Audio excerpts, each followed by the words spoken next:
നിയമസഭയിൽ തദ്ദേശ മന്ത്രിയോട് ഒരു ചോദ്യം. കിഫ്ബി വഴി ലാൻഡ് ബോണ്ട് നൽകുന്ന കാര്യം എന്തായി?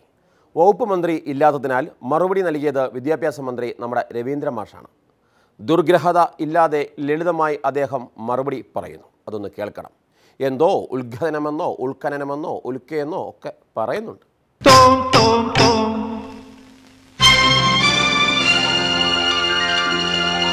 ഓരോ പദ്ധതിക്കും ഇപ്പോൾ നിലവിലുള്ള പണം തികയാതെ വരുമ്പോൾ അതിലേക്ക് കൂടുതൽ നൽകിക്കൊണ്ട് ആ പദ്ധതി പൂർണ്ണമാക്കുവാനുള്ള ഒരു ലക്ഷ്യവും, അതുപോലെ തന്നെ വിവിധ തരത്തിൽ പണം പോകാൻ മെറ്റീരിയൽ കളക്ഷൻ അടക്കമുള്ള സാധ്യതയുള്ളത് കൂടി ഇല്ലാതാക്കിക്കൊണ്ട് എല്ലാവിധത്തിലും പരസ്പര ഉദ്ഗ്രഥനം നടത്തിക്കൊണ്ട് അങ്ങത് പറയും തോറും സങ്കീർണമാകുന്ന പോലെയാണ് എനിക്ക് തോന്നുന്നത്. കാരണം അത് ഞാൻ പറഞ്ഞതെടുത്തൊന്ന് വായിച്ചെങ്കിൽ മാത്രമേ, യഥാർത്ഥത്തിൽ 5 മിനിറ്റ് നേരം മൈൻഡ് അപ്ലൈ ചെയ്ത് വായിച്ചെങ്കിൽ മാത്രമേ കാര്യം എന്താണെന്ന് ബോധ്യപ്പെടുകയുള്ളൂ. ഒരു ഓപ്ഷൻ അങ്ങ് പറഞ്ഞു, വേറൊരു ഓപ്ഷൻ പറഞ്ഞു, ഇനി പറയാത്തൊരു ഓപ്ഷൻ കൂടി ഉണ്ടാവാം. അപ്പൊ അതുകൊണ്ട് ഇതിന്റെ ഒരു വ്യക്തമായ ഒരു ധാരണ എത്രയും പെട്ടെന്ന് ഉണ്ടാക്കണം.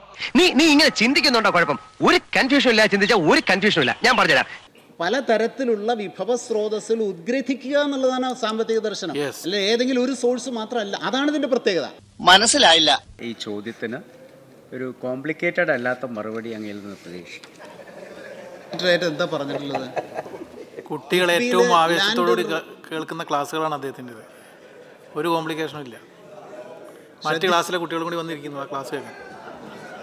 സ്റ്റഡി ക്ലാസ്സിലൊന്നും കൃത്യമായി വരാത്തതുകൊണ്ടാണ് നിനക്കൊന്നും മനസ്സിലാവാത്തത്. കോട്ടപ്പള്ളിക്ക് മനസ്സിലായോ? എങ്കിലും ഒന്ന് പറഞ്ഞു തന്നാട്ടെ. കുമാരപിള്ള സാറ് നമ്മുടെ താത്വിക ആചാര്യനാണ്. തൽക്കാലം അദ്ദേഹം പറയുന്നത് നമ്മൾ കേട്ടാൽ മതി.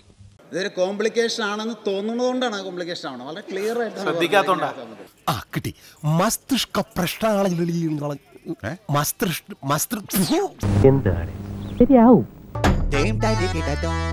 റെയിൽവേ ജീവനക്കാർ വിവിധ ആവശ്യങ്ങൾ ഉന്നയിച്ച് തിരുവനന്തപുരം സെൻട്രൽ റെയിൽവേ സ്റ്റേഷനിൽ ഒരു സമരം നടത്തി. ഉറക്കം നടിക്കുന്ന റെയിൽവേ ഡിവിഷൻ മേധാവികളെ ഉണർത്താൻ ഒരു മണിയടി സമരം.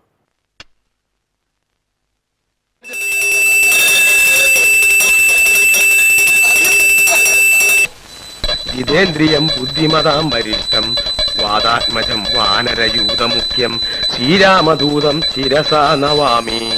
നരനായിങ്ങനെ ജനിച്ചു ഭൂമിയിൽ നരകവാരിധി നടുവിൽ ഞാൻ. ഈ നരകത്തീ നിന്നെ കരകേറ്റിയിടണം തിരുവൈക്കം വാഴും ശിവശംഭൂ. അതൊരു പ്രതീകാത്മകമായ ഒരു സമരപരിപാടിയാണ്. കാരണം ഉറക്കം നടിച്ചു കിടക്കുന്ന ഡിവിഷണൽ അധികാരികളെ ഉണർത്താൻ ശ്രമിക്കുന്ന ഒരു പ്രതീകമായിട്ടാണ് ഞങ്ങൾ ഈ മണിയടിയെ എന്നുള്ള ആ ഒരു ആശയം കൊണ്ടുവന്നത്.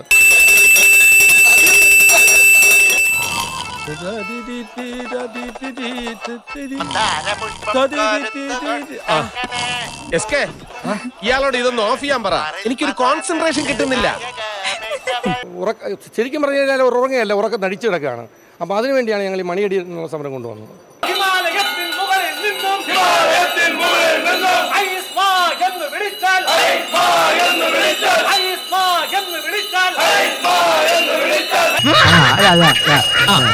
രണ്ട് തരത്തിലാ.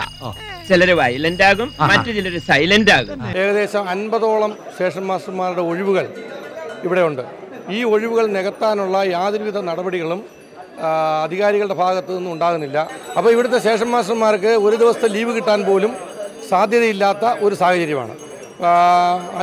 അച്ഛനെയോ അമ്മയോ ഹോസ്പിറ്റലിൽ കൊണ്ടുപോകാനും നമ്മുടെ വീട്ടിലെ ബാക്കിയുള്ള സോഷ്യൽ ഫംഗ്ഷനിൽ പങ്കെടുക്കാനും പറ്റാത്ത ഒരു സാഹചര്യം ഇവിടെ നിലനിൽക്കുന്നു എന്നുള്ളതാണ് വാസ്തവം. അപ്പം നമ്മൾ എവിടെ നിർത്തിയെന്ന് പറഞ്ഞേ? നരനായിങ്ങനെ ജനിച്ചു ഭൂമിയിൽ നരകവാരിധി നടുവിൽ ഞാൻ. ഈ നരകത്തീ നിന്നെ എല്ലാറ്റിനും തലേ തളം വെക്കേണ്ട നേരമായി.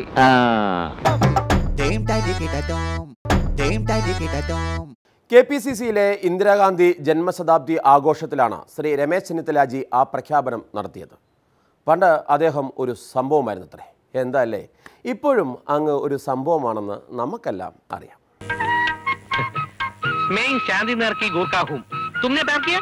മനസ്സിലായില്ല. ഹിന്ദി നഹി മാലൂം? ഹിന്ദി അറിയാം, പക്ഷെ താൻ പറഞ്ഞു മനസ്സിലായില്ല. ഹം കിസി സെ കം നഹി. എനിക്ക് മലയാളം നല്ല വശമില്ല. പരന്തു റോട്ടി കപ്പട ഓർ മക്കാൻ എങ്കിലും പറയാതിരിക്കാൻ പറ്റാത്തോണ്ട് പഠിച്ചതാണ്. ഹാത്തി മേരാ സാത്തി. എനിക്ക് എല്ലാ ഭാഷകളും സുഹൃത്തുക്കളെ പോലെയാണ്. നാഗ്പൂർ സമ്മേളനത്തിൽ വെച്ച് അവിടെ നടന്ന മൈതാനത്ത് നടന്ന വലിയ പൊതുസമ്മേളനത്തിൽ ഞാൻ ഇംഗ്ലീഷിൽ പ്രസംഗിക്കാൻ തുടങ്ങിയപ്പോൾ എന്നോട് ഇന്ദിരാഗാന്ധി പറഞ്ഞു, ഹിന്ദി അറിയാമല്ലോ, ഹിന്ദിയിൽ പ്രസംഗിച്ചാൽ മതിയെന്ന്. അങ്ങനെ ഞാൻ എൻ്റെ പ്രസംഗം ഇംഗ്ലീഷിൽ നിന്ന് ഹിന്ദിയിലേക്ക് മാറ്റി. എൻ്റെ പ്രസംഗം കഴിഞ്ഞ് അധ്യക്ഷ പ്രസംഗം കഴിഞ്ഞപ്പോൾ ഉദ്ഘാടനത്തിന് വേണ്ടി ഇന്ദിരാഗാന്ധി വന്ന് എന്നെ അഭിനന്ദിച്ചുകൊണ്ട് പ്രസംഗിച്ചത് ഞാൻ ഓർക്കുകയാണ്. ഇന്നിന് ഫ്ലാഷ് ബാക്ക് പറഞ്ഞ് തള്ളല പോയിട്ടാ. നീ പോടപ്പെട്ട ഇതൊക്കെ ഉണ്ടല്ലോ, ചരിത്രമാണ് ചരിത്രം. ഈ രാജ്യത്തിൻ്റെ തെക്ക് ഭാഗത്ത് കേരളത്തിൽ നിന്നൊരു വിദ്യാർത്ഥി ഹിന്ദിയിൽ പ്രസംഗിച്ചത് ദേശീയ ഉദ്ഗ്രഥനത്തിൻ്റെ ഭാഗമാണെന്നും എന്നെ അഭിനന്ദിച്ചതും എൻ്റെ ജീവിതത്തിലെ ഒരിക്കലും മറക്കാനാവാത്ത ഒരു അനുഭവമായി ഇന്നും എന്നും നിലനിൽക്കുന്ന ഒരു കാര്യമാണ്. जयप्रकाश नारायण बिहार की ढाका जिले में सन 1945 में पैदा हुआ है. അഞ്ചാം പാഠത്തിലെ ഹിന്ദി കേൾക്കാനല്ല തന്നെ ഇങ്ങോട്ട് വിളിപ്പിച്ചത് എന്നാ ആറാം പാഠത്തിലെ പറയാം. ആജ് ഭാരത് की युवक सरकारी नौकरी की प्रतीक्षा करती है. എനിക്ക് മനസ്സിലായില്ല. ഇങ്ങനെ ഒരു ഭരണകൂടത്തെ ഇന്ത്യ ചരിത്രത്തിൽ കണ്ടിട്ടില്ല.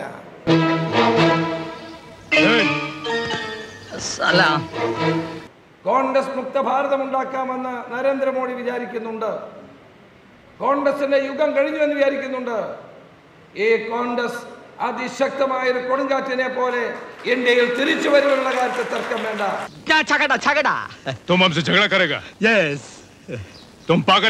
നരേന്ദ്രമോദിയുടെ അഹങ്കാരത്തിനും അദ്ദേഹത്തിന്റെ ഏകാധിപത്യത്തിനും തെറ്റായ പ്രവണതകൾക്കുമെതിരായി ഇന്ത്യയിലെ ജനങ്ങൾ ഒറ്റക്കെട്ടായി അണിനിരക്കും എന്നുള്ള കാര്യത്തിൽ സംശയമില്ല.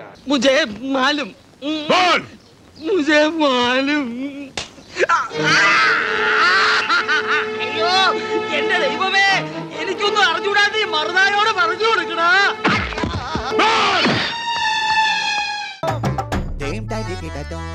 അപ്പോൾ എല്ലാ മാസവും നാം അറിയാതെ തന്നെ അവശ്യ സാധനങ്ങൾക്ക് വില കൂട്ടുന്ന നാട്ടിൽ ജനപ്രതിനിധികളെ നിധിയായി കണ്ട് ചാക്കിൽ കയറ്റുന്ന ആർഷഭാരത സംസ്കാരത്തിന് മുന്നിൽ എല്ലാവിധ അഭിവാദ്യങ്ങളും അർപ്പിച്ച് ഇന്നത്തേക്ക് വിട.